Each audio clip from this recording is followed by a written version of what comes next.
Bonjour à tous et bienvenue sur DailyFX. Donc nous sommes jeudi 21 et on est l'après-midi. Alors j'ai pas l'habitude de faire des émissions l'après-midi, donc j'étais au téléphone avec un partenaire, justement Jean-Étienne Lenné, que vous avez tous vu à la conférence, qui m'appelait il y a quelques instants. Donc j'ai oublié de démarrer l'émission en live, donc excusez-moi pour ce petit retard, ça ne se reproduira pas. Alors, je suis censé vous dire que trader sur le marché d'échange et les produits CFD, ça peut impliquer des pertes, et que les informations et opinions de marché que l'on voit ici ne constituent en aucun cas des conseils d'investissement. Voilà, maintenant je le connais par cœur. Alors, je suis en train de lancer le chat en même temps, donc ne vous inquiétez pas, vous allez pouvoir me poser des questions. Sinon, comme d'habitude, sur le site DailyFix, vous avez la totale, vous avez le SSI, vous avez l'idée de trading d'hier sur le pétrole où je suis super chaud, vous avez le point CAC par Vincent, vous avez un point euro-dollar par Adrien, un point sur les métaux, un point sur le tapering pour ceux qui savent pas ce que c'est. Et puis vous avez bien évidemment donc des points indices ici en haut, indice et dollar index. Et vous avez le point sur la conférence du 22. Alors, ce texte, en fait, il explique que demain, on fait une conférence toute la journée sur DailyFX, que c'est gratuit, que vous pouvez venir entre 9h et 19h, il y aura 10 émissions toute la journée de 45 minutes chacune. Ça vous parle aussi des offres de formation et de promotion qu'on met en ce moment chez FXCM, qui sont très qualitatives. Et ça vous envoie ici, si vous allez jusqu'à la fin, à la section du forum qui concerne la conférence du 15 novembre, donc de la semaine dernière. Donc sachez qu'on vous a mis un remerciement, qu'on vous a mis les vidéos de BFM, qu'on vous a mis quelques photos. Si vous avez des photos sympas, n'hésitez pas à nous les envoyer. On va rajouter les PDF. Donc vous allez pouvoir télécharger, notamment moi j'ai mis mon PDF tout à l'heure en disponibilité, il est là. On va avoir les vidéos de la conférence, donc elles arriveront toutes lundi. Donc c'est notre partenaire Fabien Labrousse de Vidéo Bourse qui est gentiment venu filmer. Il aura fini toutes les vidéos ce week-end et donc on aura les vidéos en dispo début de semaine prochaine, lundi. Donc je pense qu'on complétera la page avec les vidéos, les présentations, tout ça. On vous fera un beau truc. Et donc à partir de lundi prochain, vous pourrez jouir de tout ce qui concerne la conférence. Vincent, je vais te demander d'ouvrir Cover It Live et le chat, que nos lecteurs puissent poser leurs questions, puisque ça ne fonctionne pas chez moi, ni sur Modia, ni sur d'autres. Comme ça, je lirai quelques questions à la fin de l'émission via ton PC. Donc voilà, vous avez toujours nos dispositions graphiques sur le site, vous avez des points sur le forum, vous avez nos analyses en journalier sur tous les actifs, matières premières, indices, forex sur le site, vous avez l'explication concernant la conférence du 22 et où trouver les ressources du 15. Demain, je veux 5000 personnes dans la salle de trading en live dans la journée. Je veux qu'on explose le compteur, je veux qu'on ait plus de 1000 personnes en live à un instant T. Il fait froid, il fait moche, vous restez à la maison, vous chaussez les chaussons, vous prenez un chocolat chaud et vous vous mettez devant dailyfx.fr dans la salle de trading en live. Sachant qu'en plus ce sera du lourd, Jean-Étienne Lenné vient faire le suite de la conférence sur le paramétrage des moyennes mobiles. Karen vous montrera toutes les ressources dispo sur Ishimoku, répondra à vos questions et fera quelques analyses en live. Adrian fait 2 webinaires qu'il n'a jamais fait pour vous. Un webinaire complet sur les divergences puisque vous adorez. Un webinaire sur les devises exotiques, donc ça c'est 2 exclusivités. Théophile Gustin, que vous commencez à connaître, qui fait la psychologie, un des webinaires les plus appréciés, vous fera un webinaire sur la psychologie, mais version optimisée, avec comment corriger les biais cognitifs et optimiser ainsi sa performance. Donc ça, il a bien bossé son truc, on en a discuté tout à l'heure, je vous invite vraiment à le suivre. Moi je ferai les erreurs du trader à éviter, donc je reviendrai sur certains des trades où je me suis pris des grosses purges sur mon compte. Donc il y en aura pour tout le monde. Il y aura de la news, de l'actu, de la formation et je pense que ce sera très qualitatif. Donc faites passer le message, invitez vos amis, invitez sur Twitter, sur le forum, tout ce que vous voulez. Je veux que demain ça explose. Alors on va maintenant passer au marché. Donc concernant le dollar index, voici le graphique du dollar index. Donc, tout comme était Vincent, j'étais aussi plutôt favorable à une hausse du dollar. La question était de savoir allait-on s'arrêter hier ou allait-on faire un dernier cran plus bas avant de monter. On s'est bien arrêté donc sur les 10 540, 10 550 points, seuil travaillé au préalable, et on est reparti de plus belle. Donc je vous expliquais déjà avant-hier que sur la paire euro-dollar j'étais très indécis. Et c'est pour ça en fait que je vous avais indiqué que j'étais acheteur à 1,35 et j'étais vendeur à 35,65 et stop 0 sur les deux. Et donc quand hier après-midi c'est complètement parti à la baisse, eh bien j'ai mon achat qui était stoppé à 0 et ma vente qui a joui de la baisse. Donc je suis en gain de 100 points sur la vente que j'ai réalisée à 1,3565 il y a 36 heures à peu près, puisque c'était la nuit. Et tant qu'on est sous les 1,35, je vise la baisse comme vous l'a été expliqué, comme ça vous a été expliqué dans nos analyses. Sur la livre, étant donné qu'on est baissier euro et puis plutôt baissier sur l'AUD et le NZD, bah la livre en fait tant qu'elle n'arrive pas à passer cette zone des 1,6130, 1,6140, je considère qu'elle est sous résistance et qu'elle pourrait revenir vers les 1,60. Concernant l'AUD, je crois que vous avez compris. Il y a une épaule, tête-épaule potentielle. La RBA n'est pas très gentille avec sa monnaie locale. Les statistiques ne sont pas bonnes. L'AUD est une des paires qui se fait le plus plier en 4 par les vendeurs depuis plusieurs séances. Ça fait 3 semaines maintenant. Donc voilà, l'AUD, ETE, ça casse, ça baisse. Si des réactions se font sur les supports et qu'on devait repasser 92-80 par la suite, je veux bien être haussier. C'est Karen qui parlait de ce scénario éventuel, qu'on aille vers les 92 et puis en fait qu'on reparte et qu'on clôture au-dessus de 92-80 en fin de semaine. Donc il faudra voir cela en fin de semaine. Pour moi c'est baissier, c'est moche, on est en train de casser un support. Si ça continue, qu'on casse 92, qu'on s'arrête pas, bah c'est direction 90-89 voire plus bas. Si et seulement si on réagit à 92 et que demain on clôture au-dessus de 92-80, alors je reconsidérerai mon scénario baissier de court terme. Mais en attendant, c'est juste horrible. Et puis le cousin de l'AUD c'est le NZD qui se fait donc plier en 4. Donc la patience sourit généralement en trading à ceux qui en usent. Donc patience et longueur de temps comme je le dis souvent. On a vendu le NZD là-haut, il a baissé, il est remonté, il a rebaissé, il est remonté, il est rebaissé, ça met du temps. C'est clair que si on a vendu là-haut, ça fait un mois qu'on attend et que ça n'a baissé que de 300 points. Mais bon, 300 points en un mois, est-ce que c'est pas une bonne performance? Moi je trouve que c'est pas mal. Et puis il faut juste être patient, il faut y retourner une fois, deux fois, trois fois s'il faut. Et on espère bien donc que ce support va casser, qu'on ira direction 0,81 et sous 0,81 on irait direction 0,78. Je vais donc faire le parallèle directement avec la paire NZD-CAD. Donc la paire NZD-CAD que voici. Donc c'est une paire sur laquelle j'ai vendu en réel 1 million de dollars hier. On a baissé toute la nuit, on a encore baissé ce matin. Et ce matin quand on est arrivé dans la zone de soutien ici autour des 86,20, 86,30 et qu'on attendait un discours du gouverneur de la RBA, je me suis dit... Un tiens, vaut mieux que deux, tu l'auras. J'ai coupé une grosse partie de ma position parce que j'étais en effet de levier et j'avais une trop grosse position pour pouvoir la gérer tranquillement sans stress. Donc j'ai réalisé un beau gain, quelques milliers d'euros qui sont déjà transférés sur mon compte bancaire que j'ai retiré de ma plateforme de trading. Et j'ai gardé un solde qui est une vente à 87,60, 87,57 exactement, donc en gain de 160 points. Le stop est à 0, j'anticipe la cassure du support et la poursuite de la baisse direction 0,84 et sous 0,84, 0,81. Donc pour ça, bien évidemment, il faudra que l'AUD et le NZD cassent leur support journalier. Voilà, donc on est plutôt haussier dollar, baissier sur l'euro, baissier sur la livre, baissier sur l'AUD, baissier sur le NZD. Celui où je suis le plus baissier c'est l'AUD, ensuite c'est le NZD, ensuite c'est l'euro et ensuite c'est la livre. La livre c'est la dernière paire que je vends parce que c'est la plus solide. Donc ça veut dire que si à tout moment les paires en dollars devaient se reprendre, la livre elle mettrait une grosse bougie verte de 100 points. Donc je ne vends pas la livre. Je vends l'euro, mais je le fais sur des seuils techniques et pas tout le temps parce que je me méfie parce qu'en ce moment il aime bien il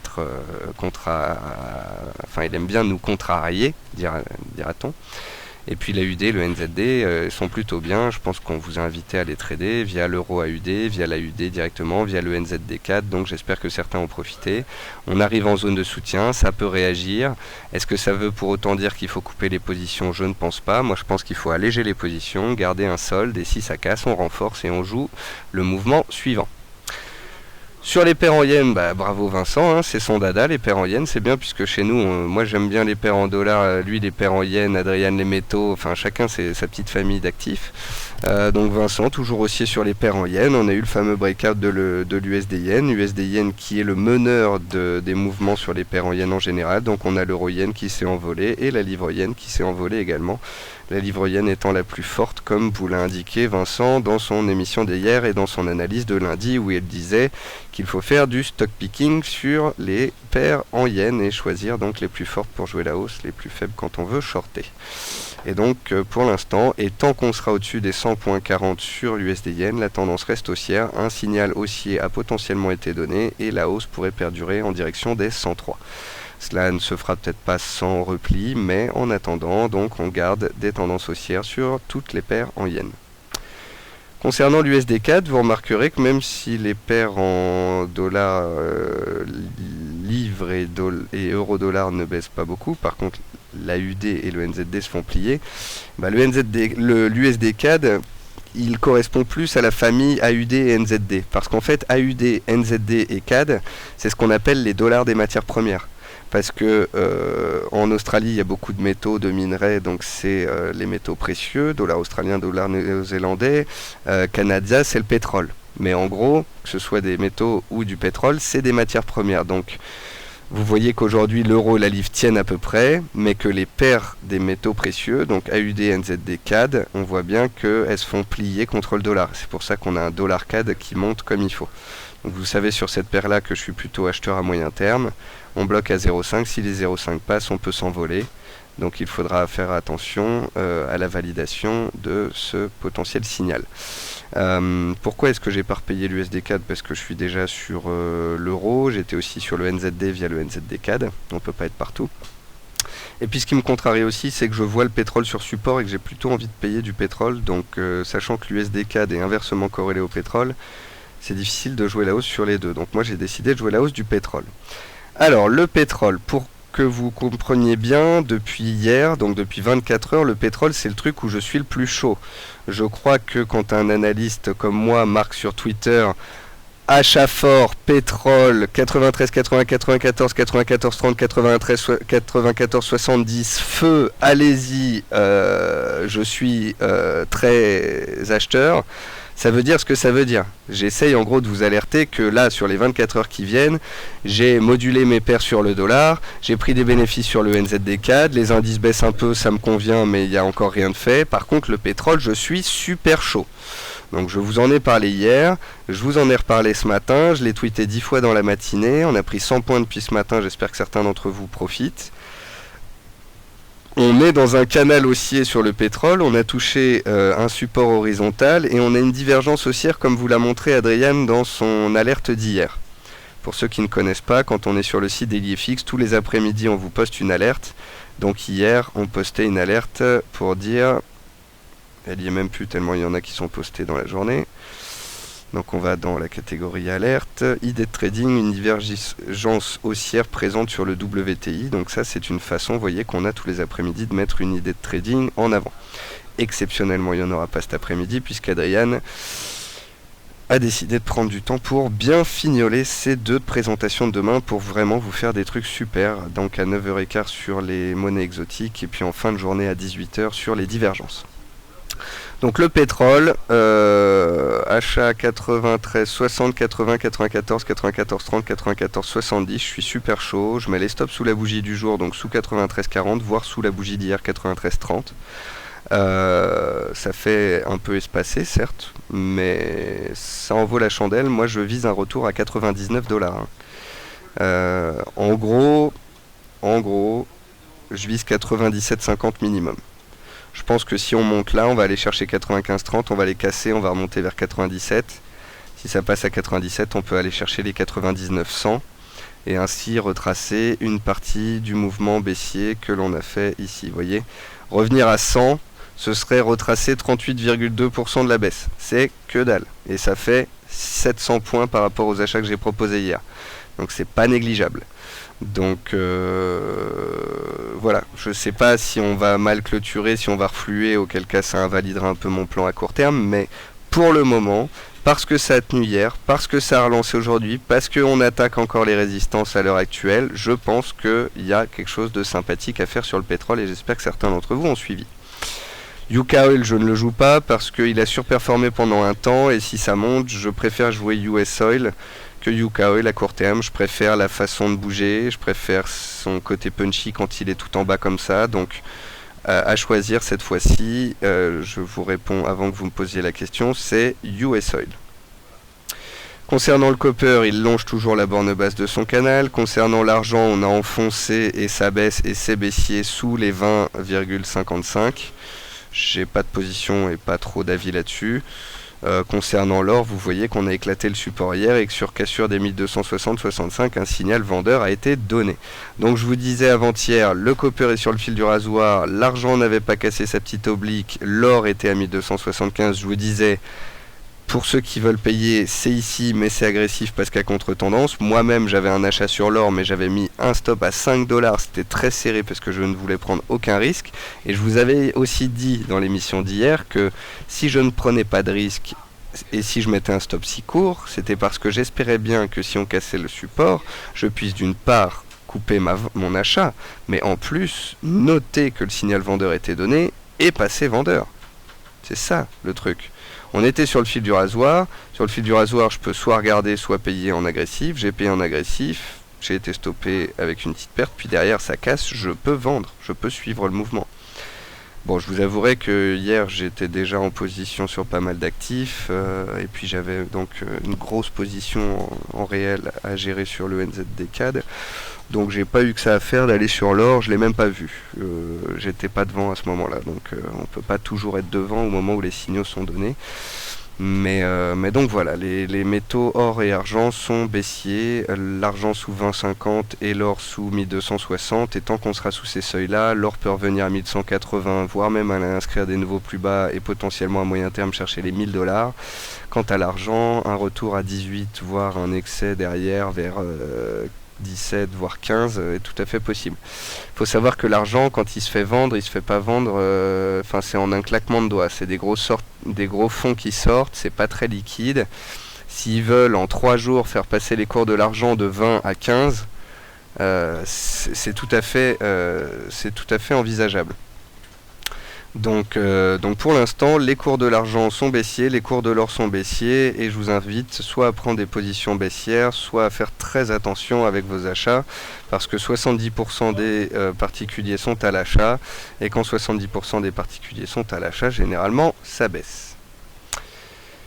Le gaz continue de grimper, je l'attends à 3,74-75. Et quand il aura touché potentiellement 3,74-75 et même 200, je tenterai une petite vente. Voilà, je l'attends depuis une semaine là-haut, je continue d'attendre, sachez-le. Le Bund est à 140,68, je l'ai payé 140,80 avec un stop de 40 points. On est sur ma zone verte, on est sur support, j'ai donc décidé de tenter un achat sur ce support.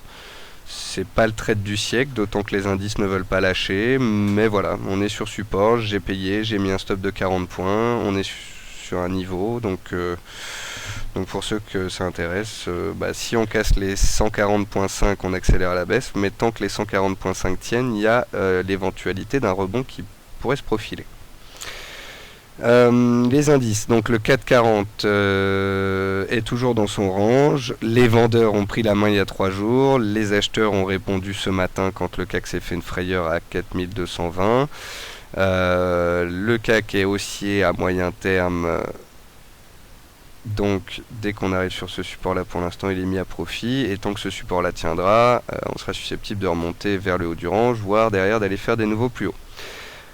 Ce n'est pas mon avis, ce n'est pas mon scénario. Moi, mon scénario, qu'on a fait un point haut ici, un second point haut là, et qu'on pourrait potentiellement casser les 4002 pour aller à 4100, voire qu'on pourrait 4100 pour aller vers 3900, 4000 d'ici un mois et ensuite remonter pour les fêtes et créer un grand range 4000-4003 pour ensuite s'en échapper au premier semestre par le bas. Donc je vais pas me la jouer Nostradamus et vous faire des croix dans tous les sens. Moi je pense juste que vendre les 4300, 320 comme on le propose depuis une semaine, voire 2, voire 3, voire 4 maintenant, c'est une bonne chose. Certains seraient plus acheteurs, certains seraient plus vendeurs. Tant que vous le faites sur des seuils clés, des zones optimum, moi ça me va. Et puis voilà, j'ai vendu, j'ai pyramidalisé dans la descente. Et puis maintenant, soit on remonte à 4003 et je suis stoppé à 0 et je fais 0 gain, 0 perte. Soit on reste sous MM 20 jours à 4272. Et on finit par, au final, d'ici la fin de la semaine, craquer vers le bas, casser 4210, déclencher les stops des acheteurs. Et là, on se prendrait une belle baffe. Sauf que ça, ce ne sera pas le cas tant que les indices US seront haussiers. Donc le Dow Jones est haussier, le SP500 est haussier. Alors le SP500 est dans un canal haussier, il a touché sa borne haute, j'escompte qu'il consolide plus bas. Le truc c'est qu'il peut retourner chercher la borne haute avant d'éventuellement baisser. Concernant le Dow Jones, vous remarquerez qu'en fait, le point bas d'hier et d'aujourd'hui, c'est la borne haute du canal dans lequel il était avant. Souvenez-vous de ce canal que l'on a tradé pendant un petit bout de temps. On prend le canal, il est sorti par le haut, il vient de se poser dessus. Donc en fait, tant que le Dow Jones sera au-dessus des 15 870 points, il est aussi en tendance haussière au-dessus d'un support, il peut monter. Si le Dow Jones casse les plus bas des 2 derniers jours là, et passe sous les 10 860 points, là je pense qu'on a la possibilité d'une réintégration du canal de moyen terme et d'une consolidation très rapide vers 15 500 voire plus bas. Donc je reste vendeur agressif sur les indices américains. Je suis pas sur le Dow, je suis sur le SP avec un stop au-dessus du canal. Et puis nous verrons bien. Alors, attendez, donnez-moi une petite seconde.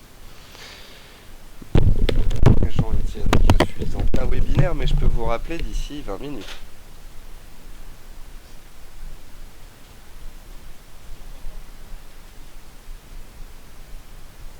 20 minutes?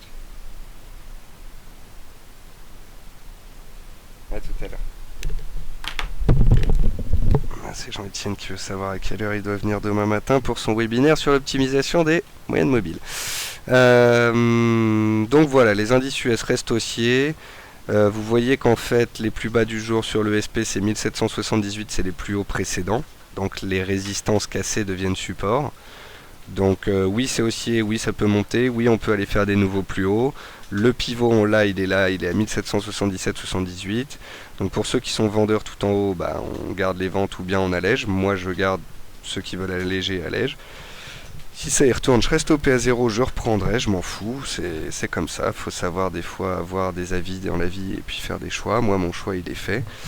Et puis si ça casse le support, on renforce. Donc 1777 sur le SP500 et sur le Dow, donc 15 870 points. Voilà. Donc le Dow et le SP sont haussiers, sur support et peuvent monter mais ont un potentiel réduit. Les indices européens sous-performent. Le DAX reste quand même fort à l'image des US. Ensuite vient le CAC qui est mou et ensuite vient l'IBEX qui est très mou. Voilà. Et qui est actuellement en rebond technique suite à la baisse des 3-4 dernières séances. Donc sachez juste que si à tout moment vous voulez vendre, le premier indice à vendre c'est l'IBEX, ensuite c'est le CAC, ensuite c'est le DAX, ensuite c'est le Dow et le SP. Si vous voulez payer, vaut mieux payer des indices US qui sont plus haussiers. Voilà. Le NZD4 c'est une stratégie de moyen terme. Pour nous, c'était peut-être la bonne, c'était peut-être la dernière. On est remonté une troisième fois sur le top de moyen terme. On y remonte une fois, vous vendez, on redescend, on remonte une deuxième fois, vous êtes stoppé à 0, vous reprenez. On y remonte une troisième fois, généralement vous êtes stoppé à 0 et vous n'y retournez pas. Et c'est pour ça que la troisième fois on touche et que ça part encore plus violemment à la baisse, c'est parce qu'il n'y a plus personne dedans et que vous courez après pour reprendre position. Je crois en avoir parlé tous les jours. Sur le forum, sur le site, sur Twitter, tous les jours dès qu'on retournait vers les plus hauts, des gens se plaignaient parce que c'était long, parce que ça marchait pas, parce que machin. Moi, je comprends pas comment on peut râler concernant une analyse où le point de vente est respecté et où le marché vous donne l'opportunité de rentrer plusieurs fois, où aucune perte n'a été concevable puisqu'on vous a dit de mettre les stops au-dessus de la résistance à 30 points, et où vous avez en plus 30 points de perte pour un gain potentiel de 600 points. Donc j'espère que certains ont tenu, j'espère que certains se gavent, j'espère que certains ont suivi. Parce que je voulais être sûr que vous suiviez, que vous soyez dedans, je suis rentré en réel, j'ai fait une photo de mon compte réel, j'ai envoyé 1 million à la vente sur cette paire. Euh, je remercie Romain de cette opportunité de trading. J'aurais pu mieux la jouer, mais je l'ai joué déjà correctement avec un bon levier et puis j'ai pris des beaux gains. Donc voilà, j'ai coupé une grosse partie de ma position. Il me reste maintenant une position beaucoup plus tranquille à tenir et je la laisse courir en direction des supports de moyen terme. Donc sous 0,8580 les 0,84, sous 0,84 les 0,81. Voilà. Et puis si on y retourne une quatrième fois en haut, eh bien je revendrai une quatrième fois. Mais plus on avance, plus j'ai l'impression que c'est peut-être la bonne. USD-HKD est toujours en bas pour ceux qui voudraient en payer. La UDNZD tient son support. Malgré, vous voyez, la forte baisse de l'AUD, la UDNZD tient. Donc ça montre que le NZD n'est pas moins à plaindre que l'AUD. Et puis voilà, je pense que j'ai fait le tour d'à peu près tous les actifs qui m'intéressaient. Donc le dollar on est haussier, l'euro on est baissier, la livre on est baissier, mais c'est celle où on est le moins baissier parce que c'est la plus forte. L'AUD je suis baissier, le NZD je suis baissier, l'USD4 je suis haussier, les paires en yens sont haussières, donc tant que les supports tiennent et que la dynamique perdure c'est haussier. Le pétrole je suis haussier, celui-là j'y touche pas, c'est le Brent, je suis hors marché, le copper je suis hors marché, l'argent et l'or c'est vendeur mais je ne suis pas dedans et je vous invite à ne pas le faire. À moins que vous souhaitiez tenter une petite vente pour prendre le mouvement en cours, ce que je peux comprendre, mais s'il vous plaît, ne faites pas partie des particuliers qui sont dans le SSI, qui se font marcher dessus et qui sont des attrapeurs de couteaux qui tombent. Si vous avez envie d'acheter de l'or, vous attendez que l'or arrive sur un support, réagissez, et une fois que la réaction est faite, vous payez. Mais vous payez pas tous les 5 ou 10 dollars parce qu'il y a soi-disant un retracement de Fibonacci ou un harmonique pattern ou que sais-je. La configuration est dégueulasse. C'est moche, on attend que ça se stabilise et qu'il y ait une figure de retournement avant de payer. Sinon, c'est du couteau qui tombe. Le Bund est sur support, donc je vous ai dit que je l'avais payé et je vous invite à y penser potentiellement tant que le support tient. Le CAC, je suis vendeur en haut, on a touché en bas, j'espère qu'on va rester sous MM20 et qu'on va finir par casser. Et pour que ça casse, il faudra que les indices US passent sous les supports que je vous ai indiqués. Le NZD CAD, on a vendu tout en haut, on a sorti une partie sur le support. Et on laisse courir le reste pour du moyen terme parce qu'il y a un gros potentiel. Voilà, alors maintenant je vais faire un exercice. Je vais aller sur la chaise de Vincent, sur le PC de Vincent pour lire les questions. Hop. Alors.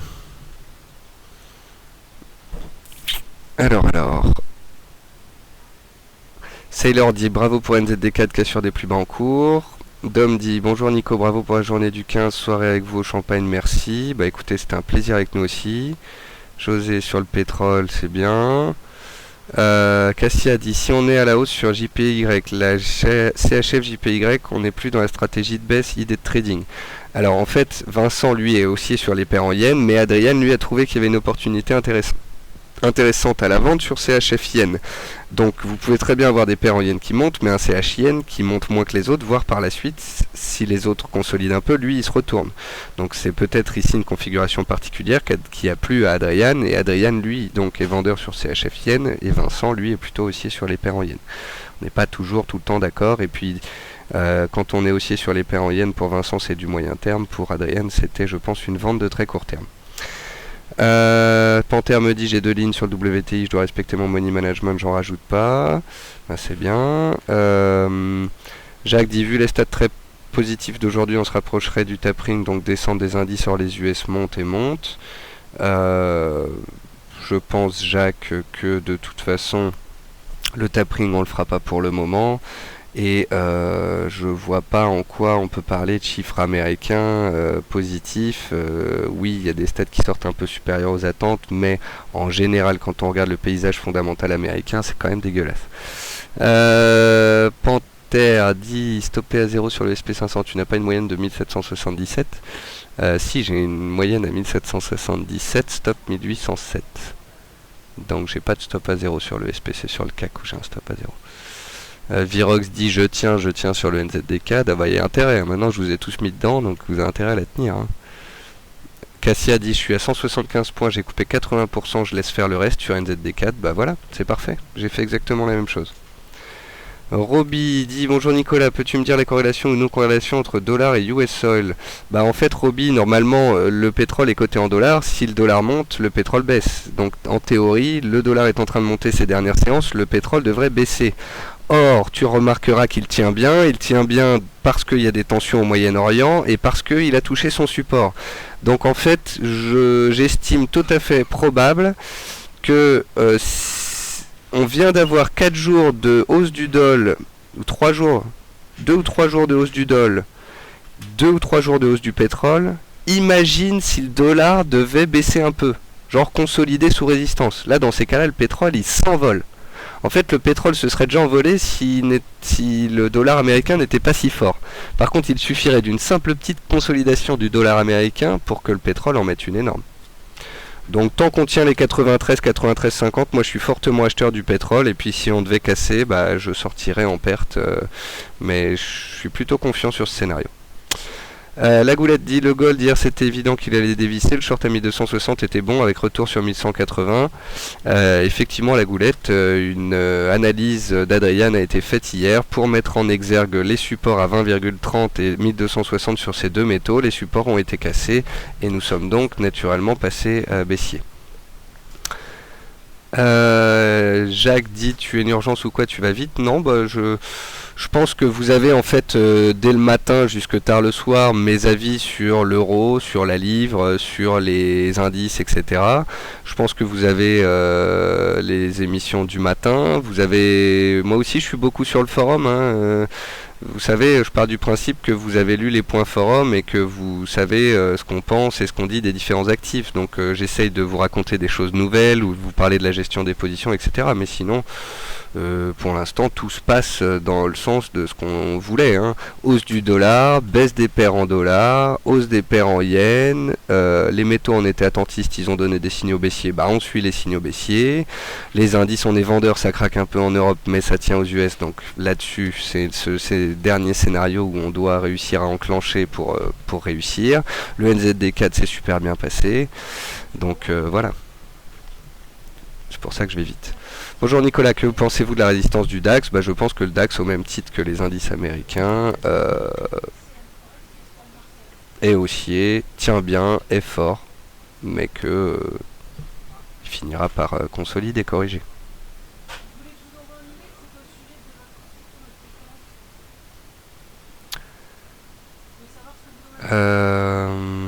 Est-ce que vous êtes toujours à l'achat sur le Bund? Oui Bob, je suis à l'achat sur le Bund, pile poil sur le support. Jacques, il n'y a pas de souci. Bon, si vous avez une ou deux questions supplémentaires, allez-y. Sinon, pour moi, bah, c'est bon. Hein, je suis vendeur d'euros. Toujours vendeur du NZD via le NZD4. Je pense qu'on arrive là, quand même, l'USD4 sous résistance, le NZD sur support. Ça peut consolider un petit peu, tout ça. Ce serait bien, ça redonnerait du peps au pétrole. Les métaux par contre c'est vraiment en danger d'accélération, avec l'or qui accélère, qui casse ses plus bas. Puis les indices c'est flat, mais moi je pense que... Vous voyez, pour moi les indices c'est comme le NZD4, c'est une question de patience. On touche une fois en haut, on revient en bas. On touche une fois en haut, on revient en bas. Même si on retourne une troisième fois en haut, c'est pour mieux casser à la baisse. Le NZD4 il a fait 1, 2, 3 et je pense que là, ça devrait être la bonne.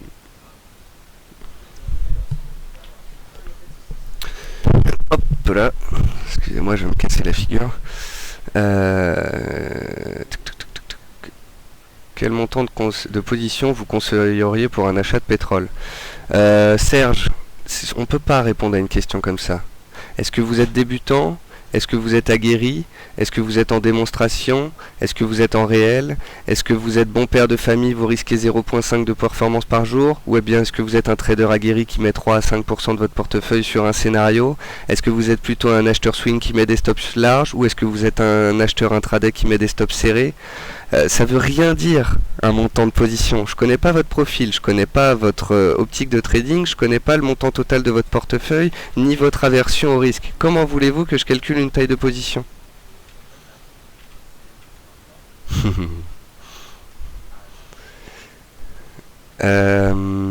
Jean-Philippe dit à 16 heures si le résultat est mauvais, CAC baissera ou aucune incidence. Si c'est une stat américaine et que c'est inférieur aux attentes, ça peut faire baisser les US et donc le CAC.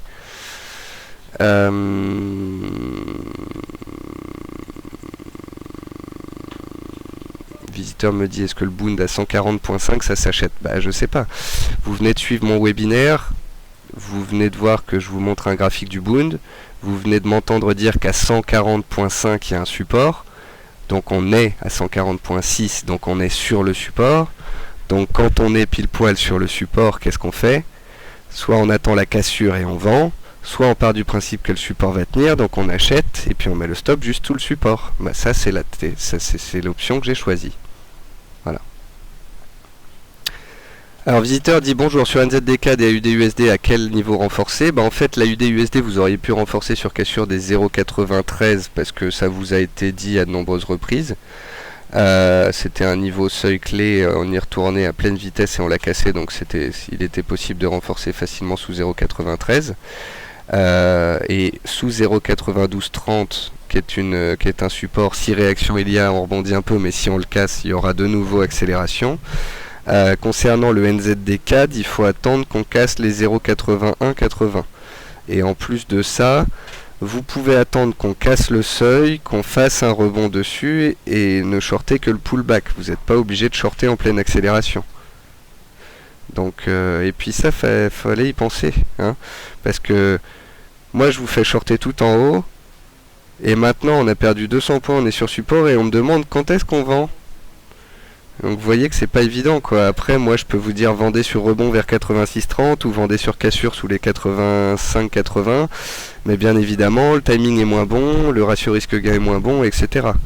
Donc j'espère que vous prendrez votre temps. Serge, donc pour votre question concernant le pétrole, vous êtes débutant et vous avez un petit portefeuille, vous prenez un contrat à 1$ du point avec un stop à 60-70 $. Si c'est pas trop pour vous, ça me semble ok. Alors il y a Résus qui a monté une coalition pour avoir une 8e étoile, est-ce que je vois? Bon. On va devoir offrir les cadeaux de Noël en avance. Hyperion nous dit que le Bund est aussi sur support d'après Ishimoku. Lorenzo dit peut-on nous donner les stops optimum pour Do, FTSE plus IBEX? Lorenzo, tout dépend. À quel prix vous avez vendu et quel risque vous êtes prêt à suivre, etc. Le Dow Jones, on pourrait mettre les stops à 16 100 si on voulait être tranquille. Le SP500, il y a un haut de canal, 1807, 1808, ça me paraît être au-dessus du canal. Je ne sais pas si vous êtes en intraday ou si vous êtes en swing. Ça, c'est typiquement le type de question que vous devriez me poser sur le forum. Parce que vous posez la question, je vais pouvoir y réfléchir, regarder mes graphiques, noter les seuils et vous répondre sur le forum et la réponse elle jouira à tout le monde. Alors que là on est en émission, vous me prenez au dépourvu, je connais pas votre profil, je sais pas si vous êtes vendeur intraday ou vendeur swing moyen terme, donc c'est beaucoup moins évident pour moi de vous répondre. Paul me dit que pensez-vous de l'Eurotree? L'Eurotree je sais même pas quelle tronche il a.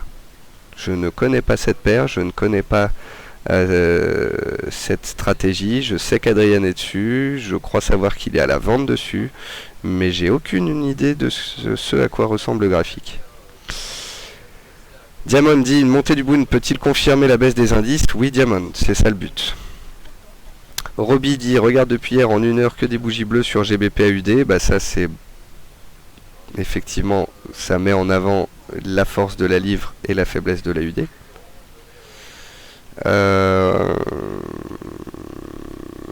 Diamond, cassure du support sur AUD en cours, effectivement, mais bon, faites attention, des fois les supports, on les casse, on les teste, faut pas trop être pressé. Et puis voilà. Alors, fête de Philadelphie, actuel 6.5, précédent 19, attendu 15. donc chiffre inférieur aux attentes. Donc pas de réaction sur les indices. Le Boon réagit sur support, si vous avez envie d'en payer c'est maintenant. Et puis l'euro ça tient. Ouais. De toute façon c'est pas une statistique d'importance. Donc comme je vous l'ai dit, moi je verrais bien stabilisation de l'euro. Moi j'ai laissé une vente à 1,3484 parce que je pense qu'il est capable d'y retourner. La livre tient et donc grimpe. L'AUD pourrait réagir sur les 92,30 parce que c'est un support. Le NZD est pile poil sur support, donc si l'AUD peut réagir et que l'euro réagit déjà et que le NZD est sur support, le NZD va réagir aussi. Donc je pense qu'on va avoir une petite conso du pétrole et un petit rebond court terme de 20-30 points sur toutes ces paires en dollars, et après on verra. Soit on perdure dans le rebond et on prend 50-100 points de rebond, soit on casse les supports, auquel cas on pourra vendre sur des cassures. Et donc si baisse du dollar à court terme, c'est peut-être mon pétrole qui va en profiter, et donc on va avoir une remontée du US Oil. Donc je reste super acheteur, c'est le truc sur lequel je suis le plus chaud ces dernières 24 heures après le NZD4. Voilà. Donc ça veut pas dire qu'il faut payer à n'importe quel prix, ça veut pas dire qu'il faut mettre un levier de bourrin, ça veut dire que depuis hier, pour ceux qui ont suivi, bah, vous verrouillez les pauses, vous mettez les stops sous les plus bas du jour ou d'hier et vous tenez parce qu'il y a du potentiel. Et si ça part pas, bah, soit on coupera à zéro, soit avec des petites pertes, mais le jeu en vaut la chandelle.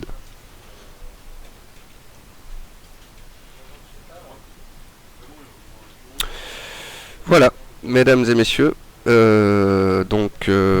Petit rebond des paires en dollars, hausse du pétrole, stabilisation des métaux mais qui reste en tendance baissière, et sur les indices on est toujours attentiste avec des US qui montent et des Européens qui consolident. Je pense avoir répondu à la plupart de vos questions. S'il vous reste des questions, n'hésitez pas à les poser sur le forum dédié fixe. Et n'oubliez pas de faire un tapage médiatique pour la journée de demain sur Daily FX, pour cette superbe journée de conférence de 9h à 19h, donc 10 heures de formation gratuite en salle de trading en live. Je vous remercie à tous d'avoir été présents, pour vos questions, pour votre assiduité. Et je vous souhaite une bonne soirée. Je vous retrouve demain matin avec grand plaisir sur Daily FX.